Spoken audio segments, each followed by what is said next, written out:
కార్యక్రమం కోసం ప్రపంచంలో ఉన్న 150 దేశాలు ఎదురు చూస్తున్నాయి. రామమందిర నిర్మాణం ఎట్లా జరిగిందో మీకు అందరికీ తెలుసు, దేశ ప్రజలందరికీ తెలుసు, ప్రపంచానికి అంతా తెలుసు. అక్కడ రామమందిరం నిర్మాణం చేయమని జడ్జిమెంట్ ఇచ్చింది ఎవరు? ఈరోజు బిల్కిస్ బానో కేసులో జడ్జిమెంట్ గురించి మాట్లాడుతున్నటువంటి నాయకులారా, అక్కడ రామమందిరం నిర్మించమని జడ్జిమెంట్ ఇచ్చింది కూడా the honourable Supreme Court of India.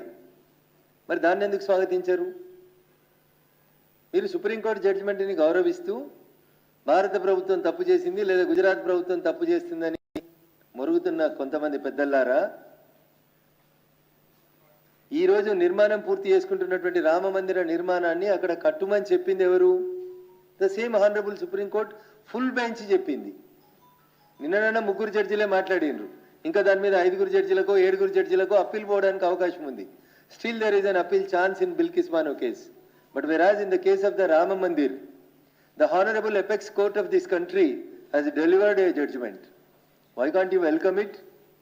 ఇదే రాహుల్ గాంధీ, అదే రామారావు గారు, అదే కవిత గారు రామ మందిర విషయంలో సుప్రీంకోర్టు జడ్జిమెంట్కి అనుకూలంగా నిర్మాణం పూర్తి చేసుకున్నటువంటి రామ మందిర నిర్మాణాన్ని మేము స్వాగతిస్తా ఉన్నాం.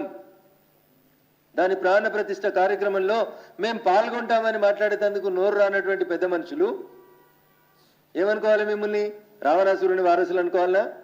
శూర్పణఖలకు వారసులు అనుకోవాలనా? ఎవరి వారసులు మీరు? ప్రపంచంలో ఉన్న 150 దేశాలు, ఈ దేశంలో ఉన్న ఎపెక్స్ కోర్టు సుప్రీంకోర్టు ఇచ్చిన జడ్జిమెంట్ని తీర్పుకు అనుకూలంగా నిర్మించబడుతున్నటువంటి రామాలయం విషయం లోపల మీ నోర్లు ఎందుకు పెగులుతలేవు? భారత ప్రభుత్వం నిర్వహిస్తున్నటువంటి కార్యక్రమం కాదు. రామాలయ నిర్మాణ ట్రస్ట్ నరేంద్ర మోడీ గారిని ఏ రకంగా పిలిచిందో ప్రతిపక్షాలకు సంబంధించిన నాయకులను కూడా అదే రకంగా ఆహ్వాన పత్రికలు ఇచ్చి పిలిచింది. వస్తాము రామని చెప్పడానికి నోరు రానోళ్ళు బిల్కిస్ బానో కేసులో జడ్జిమెంట్ వచ్చింది. Why are opening your mouths? ఎందుకు మాట్లాడుతున్నారు మీరు? మీకు ఒకరికే కోర్టు అంటే గొప్ప, కోర్టు తీర్పు అంటే గొప్పనా? అందరూ కోర్టు తీర్పుని గౌరవించాల్సిందే కదా. కొద్దిగా వెనకపోయిన రాహుల్ గాంధీ గారు, మీ నాయన చేసిన పని చెప్తా నేను. Because I'm an practising advocate, I would like to bring it to the notice of the enlightened society.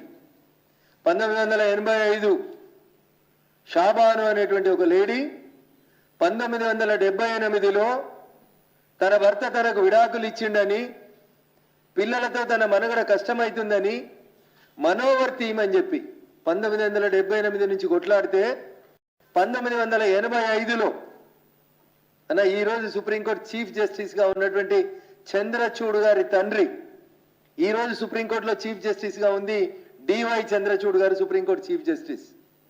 1985లో ఆ రోజు జడ్జిమెంట్ ఇచ్చింది, షాబాను కేసులో జడ్జిమెంట్ ఇచ్చింది ఎవరు?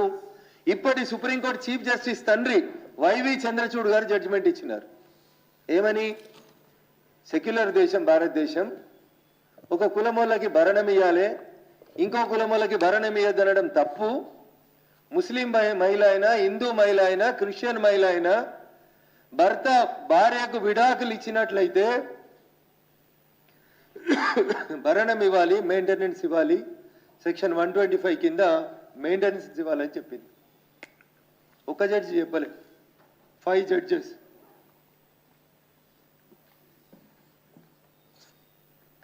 It was the judgment of Honorable Chief Justice. నిన్నిచ్చింది చీఫ్ జస్టిస్ బెంచ్ కాదు, బిల్కిస్ బానో కేసులో. ఆ రోజు షాబానో కేసులో జడ్జిమెంట్ ఇచ్చింది సుప్రీంకోర్టు చీఫ్ జస్టిస్, ప్రస్తుత చీఫ్ జస్టిస్ గారి తండ్రి జస్టిస్ వైవి చంద్రచూడ్ గారు, రంగనాథ్ మిశ్రా గారు, డిఏ దేశాయి గారు, మన తెలుగు జడ్జి గారు కూడా ఒకరు ఉన్నారు, ఓ చిన్నపరెడ్డి గారు, ఈఎస్ వెంకటరామయ్య గారు.